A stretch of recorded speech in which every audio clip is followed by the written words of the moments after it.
Saya pikir berbagai kebijakan publik yang pernah terjadi, baru-baru ini terjadi, yang sering direvisi, itu tanda sangat jeleknya penerapan hukum oleh Presiden. Karena gampang sekali merubah kebijakan, padahal di sekitarnya adalah ahli-ahli hukum semua. Jauh lebih bahaya Presiden tidak konsisten penegakan hukum daripada tidak konsisten di bidang lain. Karena hukum ini sebenarnya adalah fungsi hukum di negara, pasti kebijakan publik pasti adalah memberikan kepastian.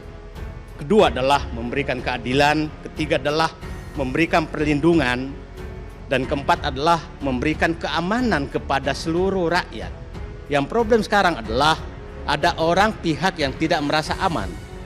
Karena seakan-akan kalau di sebelah maka agak bebas. Jadi jempolnya itu agak bebas memijit apapun, sementara kalau sebelah gampang sekali dipanggil kalau jempolnya salah pijit. Nanti kalau seperti ini terus maka tidak ada pegangan bagi kita semua dalam mengelola negara. Karena apa keinginan pemimpin maka ubah dulu aturannya baru. Jadi hukum sekarang seakan-akan melekat di kemauan pemimpin. Nah saya pikir negara seperti ini akan berbahaya karena bisa tidak sadar nanti kita melahirkan pemimpin yang otoriter karena kita diam semua melihat seakan-akan biasa saja kalau ada pemimpin mengubah hukum demi keinginan pemimpinnya. Eropa dan Komisi PBB bakal terima kasus penyiksaan 6 laskar. Tinggal menunggu hari.com. Pandemi tak berarti kebebasan berkumpul, kau tindas ekonomi, ketidakadilan, korupsi melanda negeri ini. Bawar Merah Indonesia kembali menyajikan informasi yang terupdate untuk Anda. Dan sebetulnya ada banyak persoalan pelanggaran HAM, ada pelanggaran HAM yang berat, yang setidaknya belasan kasus yang tidak juga kunjung diselesaikan, tetapi hingga 6 tahun ini tidak kunjung juga diselesaikan. Jadi di negara Indonesia, orang bisa mati tanpa ada penjelasan ujungnya kenapa orang ini mati. Mulai dari Munir, Marsina, dan sampai sekarang Pendeta, dan juga tahun 2019 kami mencatat ada 50-an setidak-tidaknya dalam kapasitas kami yang terbatas mencatat orang yang meninggal hanya karena ikut aksi menyampaikan pendapat di muka umum. Banyak sekali kemudian, banyak disinformasi, banyak bantahan kepada orang-orang yang mencoba mendudukan persoalan di Indonesia ke dalam negara hukum, ke dalam koridor hak asasi manusia. Tapi saya mau ingatkan sekali lagi bahwa Indonesia masih diikat oleh konstitusi Undang-Undang Dasar 45 dan di pasal-pasal 1 dikatakan Indonesia adalah negara hukum. Dan Undang-Undang Dasar 1945 sebetulnya mengatakan negara hukum itu dilawankan dengan negara kekuasaan. Kita adalah Rechtsstaat, bukan oleh Machtsstaat. Jadi bukan saja makanan yang enak itu sudah tercemar dengan ludah dan keringat saya kalau tidak melalui sebuah prosedur formil, tetapi sesungguhnya ketika negara atau pemerintah tidak mau lagi mengikuti Rechtsstaat, tidak lagi melakukan rule of law, tapi rule by law, regulasi untuk mengatur kekuasaan, jangan-jangan kita sudah ada di Machtsstaat, negara kekuasaan. Apakah demikian ganasnya bangsa kita sehingga melihat kematian itu yang kebetulan barangkali orang yang aspirasinya berbeda dari kita, maka kemudian kita justru berbangga dan berbahagia. Sekali lagi kita harus membedakan antara 6 nyawa yang sudah ditembak atau tertembak oleh aparat keamanan yang seharusnya tidak boleh melakukannya kecuali dalam keadaan yang sangat-sangat terdesak. Dan itu biasanya sangat terdesak itu ketika mereka berhadapan dengan teroris, terjadi tembak menembak dan lain sebagainya. Maka sesungguhnya negara ini sangat tidak bebas. Negara ini luar biasa mencekamnya. Memang bagi banyak rakyat tidak ada perubahan apa-apa karena mereka tidak masuk pada wilayah kritis, tidak masuk pada wilayah yang kritikal dan bersuara kritis terhadap penguasa. Mereka melakukan kegiatan sehari-hari, ya fine, tetapi kan tidak semua warga negara seperti itu. Ada warga negara yang tidak bisa diam melihat ketidakadilan, melihat hal-hal yang aneh, misalnya mengenai cerita tertembaknya 6 laskar FPI. Hati nurani kita pasti terusik kalau kita misalnya mendengar keterangan yang disampaikan oleh penegak hukum. How come? Bagaimana mungkin aksi bela diri itu sampai mengambil nyawa 6 orang dengan tembakan yang lebih dari 1 lubang di tubuh masing-masing. Lalu ada ancaman-ancaman di luar itu, misalnya menutup akses informasi atau ingin mempidanakan seseorang yang berbeda pendapat atau berbeda versi.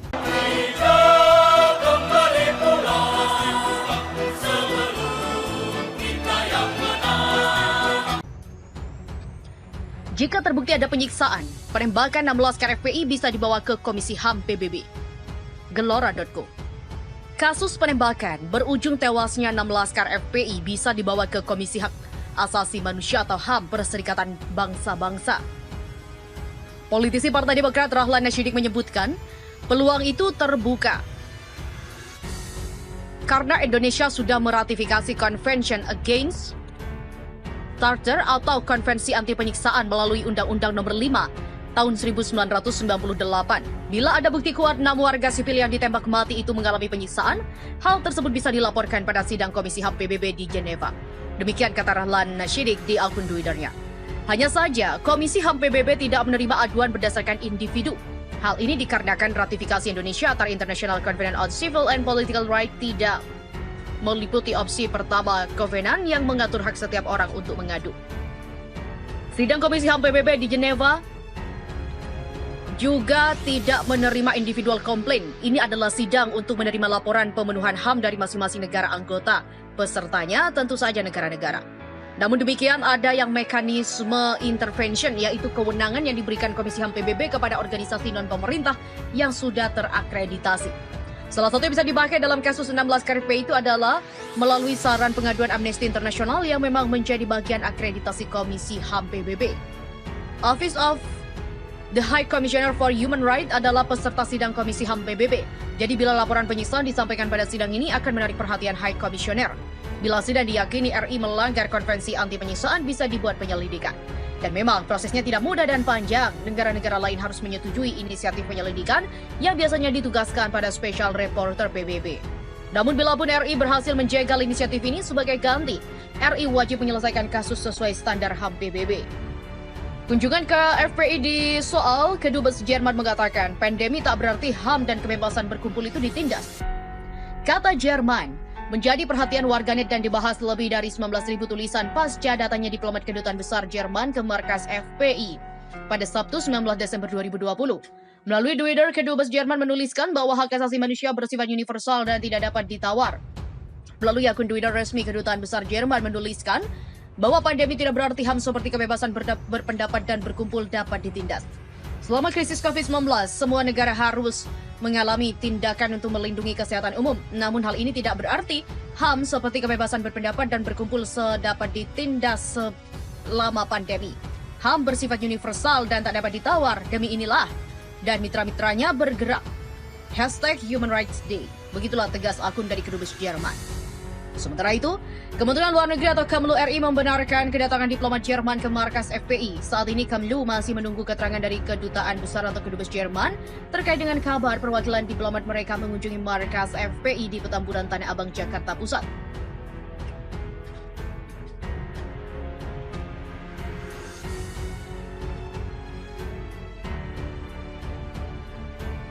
Terkait hal itu, Jokowi tarik hutang baru 9,1 triliun dari Jerman. Pemerintah Jerman lewat Kedutaan Besar Republik Federal Jerman mengumumkan penandatanganan kesepakatan hutang senilai 550 juta euro. Pemerintah Indonesia pun resmi mengikat pinjaman bilateral yang besarnya setara dengan 9,1 triliun.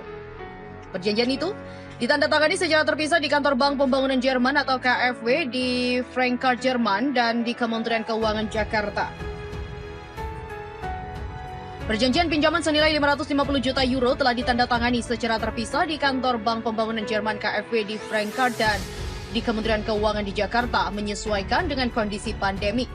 Tulis Kedutaan Besar Jerman untuk Indonesia di akun Twitter resmi Kedutaan Besar Jerman untuk Indonesia dikutip 21 Desember 2020. Sementara itu di dalam halaman Facebook akun resmi Kedutaan Besar Jerman, penarikan hutang dari pemerintah Indonesia tersebut dilakukan dalam rangka program COVID-19 Active Response and Expenditure Support atau CARES. Program CARES sendiri merupakan program penanganan virus corona dengan berbagai kegiatan seperti penyediaan alat medis, peningkatan ekonomi, dan bantuan terarah untuk kelompok rentan. Selain untuk penanganan COVID-19, hutang baru dari Jerman tersebut digunakan pemerintah Indonesia untuk pembangunan rumah sakit pendidikan di Makassar dan juga Malang. Lantaran adanya pandemi COVID-19, kesepakatan penandatanganan hutang dilakukan lewat jarak jauh atau virtual baik di kantor KfW di Jerman maupun di kantor Kementerian Keuangan di Jakarta. Indonesia diwakili oleh Dirjen Pengelolaan Pembiayaan dan Resiko Luki Alfirman di kantor Kemenku dan Kepala Bagian Sustainable Economic Development East and Southeast Asia atau KfW, Florian Sekiger. Sebelumnya pemerintah Indonesia juga mendapatkan pinjaman dari pemerintah Australia dengan nilai mencapai 1,5 miliar dolar Australia. Angka tersebut setara dengan 15,45 triliun. Menteri Keuangan Australia Josh Frydenberg mengatakan uang pinjaman tersebut diberikan lantaran Indonesia dinilai memiliki ketahanan dan proses pemulihan yang cenderung cepat dan pada masa pandemi virus corona atau COVID-19. Bantuan ini merefleksikan situasi yang harus dihadapi bersama. Selain itu juga kegiatan dengan reputasi Indonesia terkait dengan manajemen fiskal. Demikian katanya dalam konferensi pers bersama dengan pemerintah Indonesia secara virtual. Menteri Keuangan Sri Mulyani Indrawati mengatakan pinjaman dari pemerintah Australia tersebut merupakan dukungan yang memberi ruang baru pemerintah untuk melakukan manuver kebijakan dalam penanganan pandemik. Di sisi lain juga mengurangi resiko beban fiskal lantaran keuangan negara dihadapkan pada defisit yang kian melebar yakni di kisaran 6,34% hingga akhir tahun. Dengan ini pihaknya tidak hanya bisa membantu masyarakat menangani COVID-19, membantu pelaku usaha UMKM, namun juga yang terpenting menjaga keamanan dan keberlanjutan fiskal. Dia pun menjelaskan pinjaman tersebut harus dilunasi kembali kepada pemerintah Australia dalam jangka waktu 15 tahun. Menurut Sri Mulyani, pinjaman dari pemerintah Australia itu mendukung program yang dipimpin oleh Bank Pembangunan Asia atau ADB, yakni COVID-19 Active Response and Expenditure Program. Pinjaman tersebut dibangun di atas hubungan ekonomi yang berharga dan catatan kerjasama bilateral yang kuat. Australia dan Indonesia adalah tetangga sahabat dan mitra strategis komprehensif dan pihaknya berkomitmen untuk saling mendukung melalui krisis ini. Kebijakan menarik hutang luar negeri pemerintah Presiden Jokowi untuk mengatasi corona ini menuai banyak kritikan lantaran beban hutang Indonesia saat ini dinilai sudah cukup tinggi. Kritik salah satunya datang dari mantan Menteri Keuangan Rizal Ramli. Dia menyebut pemerintah dinilai keliru jika terus menambah hutang luar negeri. Terbitan surat hutang atau bonds bunganya semakin mahal. Untuk bayar bunga hutang saja harus berhutang lagi. Rizal Ramli juga mantan koordinator bidang kemaritiman Indonesia di era Presiden Jokowi tersebut berujar, Indonesia mulai kembali menumpuk hutang dari pinjaman bilateral setelah sebelumnya banyak menarik hutang dari obligasi. Makanya mulai ganti strategi jadi pengemis utang bilateral dari satu negara ke negara lain dan itu pun dapatnya recehan wajah menyeringai itu yang membuat syok, kata Rizal Ramli. Sementara media asing soroti bentrok polisi dengan FPI. Sejumlah media asing menyoroti bentrokan yang terjadi antara polisi dengan massa pendukung FPI di Jalan Tol Jakarta Cikampek kilometer 50, Senin 7 Desember dini hari. Insiden itu menewaskan 6 orang. Stasiun televisi dan radio Amerika Serikat VOA menulis artikel Indonesian Police Kill Supporters of Hardline Cleric in Jakarta Highway Class. Dalam artikel itu, VOA mewawancarai juru bicara pemimpin FPI, Rizik Syihab Munarman, yang menganggap bahwa kematian 6 pendukung kelompoknya itu merupakan pembunuhan di luar hukum yang dilakukan oleh Polri. Selain VOA, situs berita asal Singapura Channel News Asia dan koran Straits Times juga memberitakan hal serupa. Kedua media itu menyoroti kematian 6 pendukung FPI dalam bentrokan dengan polisi. Sementara itu, stasiun televisi berbahasa Arab dan Inggris yang berbasis di Doha, Qatar, Al Jazeera, kantor berita Associated Press, dan koran New York Times juga meliput bentrokan antara pendukung Rizik Syihab dan polisi tersebut. Bentrokan antara polisi dan massa pendukung FPI terjadi sekitar Senin pukul 3 waktu Indonesia Barat. Kejadian bermula saat penyidik kepolisian mendapatkan informasi terkait pengerahan massa yang akan dilakukan untuk mengawal pemeriksaan Rizik di Polda. Polisi pun menyelidiki dan memastikan informasi tersebut sejumlah petugas polisi menggunakan mobil Polda Metro Jaya. Kemudian mengikuti kendaraan yang diduga merupakan pengikut dari Habib Rizik Syihab. Ketika polisi mengintai mobil tersebut, tiba-tiba kendaraan petugas diberhentikan dan dipepet oleh massa yang diduga pengikut Rizik. Polisi kemudian mengaku diserang menggunakan senjata api dan senjata tajam sehingga memaksa aparat melakukan tindakan tegas dengan menembaki massa tersebut demi melindungi diri.